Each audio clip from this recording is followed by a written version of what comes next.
ایران کے صدر Masoud Pezeshkian کا کہنا ہے کہ ایران جنگ اور عدم استحکام نہیں چاہتا. ایران کو دہشت گرد کہنے والے خود دہشت گرد ہیں جو جب چاہیں جہاں چاہیں کسی کو بھی قتل کر دیتے ہیں. ایران کی شہری تنصیبات، اسکولوں اور اسپتالوں پر حملوں کا کوئی جواز نہیں. دنیا کو دیکھنا چاہیے، یہ شرمناک ہے.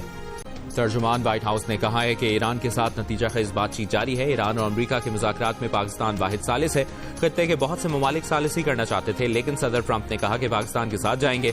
ایران امریکہ جنگ بندی سے متعلق پاکستان کی سنجیدہ کوششوں کی ستائش کرتے ہیں. پاکستان حیرت انگیز ثالث ہے، اس کی دوستی کو سراہتے ہیں. مذاکرات کا اگلا مرحلہ ممکنہ طور پر اسلام آباد میں ہی ہوگا. امریکہ کی جانب سے جنگ بندی میں توسیع کی درخواست کی خبریں درست نہیں.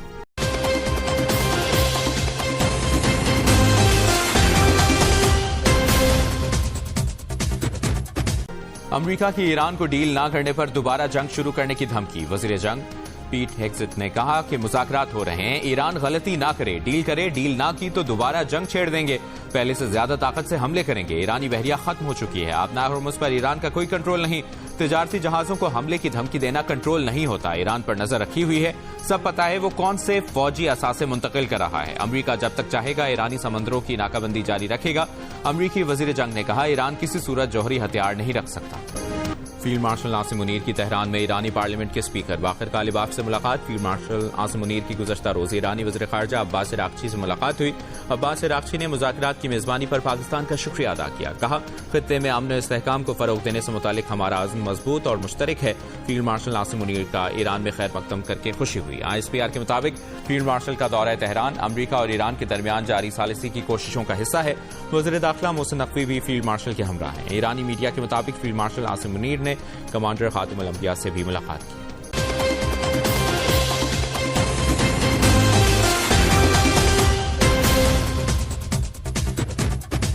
چینی وزیر خارجہ کا ایرانی ہم منصب سے رابطہ. وانگ یی نے کہا کہ جنگ بندی اور مذاکرات کی حمایت کرتے ہیں، امن کے لیے تعمیری کردار ادا کرنے کو تیار ہیں. آبنائے ہرمز پر ایران کی خود مختاری اور جائز حقوق کا احترام کیا جانا چاہیے. محفوظ اور آزاد جہاز رانی کی ضمانت دی جانی چاہیے. عباس عراقچی نے کہا کہ خلیج فارس اور آبنائے ہرمز میں اشتعال انگیز امریکی اقدامات سے علاقائی صورتحال مزید پیچیدہ ہو سکتی ہے. جاپانی وزیر خارجہ کا بھی عباس عراقچی سے رابطہ. کہا کشیدگی کم کرانے میں مدد دینے کو تیار ہے.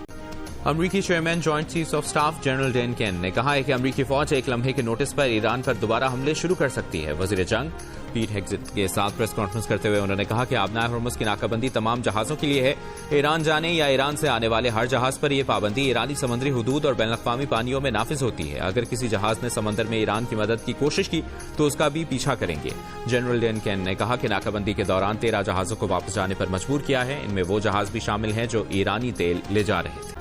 ایران کے سپریم لیڈر مجتبی خامنہئی کے مشیر محسن رضائی کا کہنا ہے کہ ایرانی لانچرز امریکی بحری جہازوں کو ڈبونے کے لیے تیار ہیں. مکمل حقوق تسلیم کیے جانے تک آبنائے ہرمز نہیں چھوڑیں گے. اگر ایرانی بحریہ تباہ ہو چکی ہے تو پھر امریکہ آبنائے ہرمز سے گزرنے کی جرات کیوں نہیں کر رہا.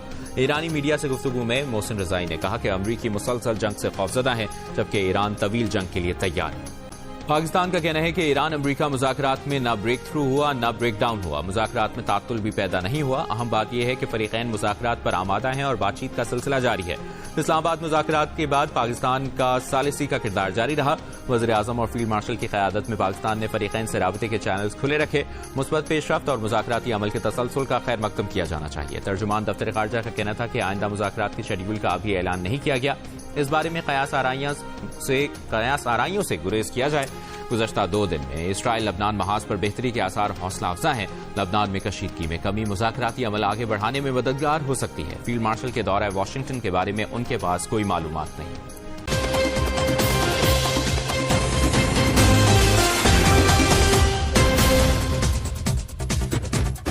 لبنان اور اسرائیل کے درمیان 10 روزہ جنگ بندی پر اتفاق ہو گیا. امریکی صدر ڈونلڈ ٹرمپ نے کہا ہے کہ لبنان کے صدر اور اسرائیلی وزیر اعظم کے ساتھ اچھی بات چیت ہوئی. لبنانی صدر اور اسرائیلی وزیر اعظم نے امن قائم کرنے پر اتفاق کیا. اس سے پہلے لبنانی صدر نے جنگ بندی حصول کی کوششوں پر صدر ٹرمپ کا شکریہ ادا کیا. لبنانی صدارتی آفس سے جاری بیان میں کہا کہ صدر ٹرمپ نے لبنان کی جنگ بندی کی درخواست کو پورا کرنے کے لیے اپنے عزم پر زور دیا. لبنان نے برطانیہ کو اسلحہ صرف ریاست تک محدود رکھنے کی یقین دہانی کرا دی.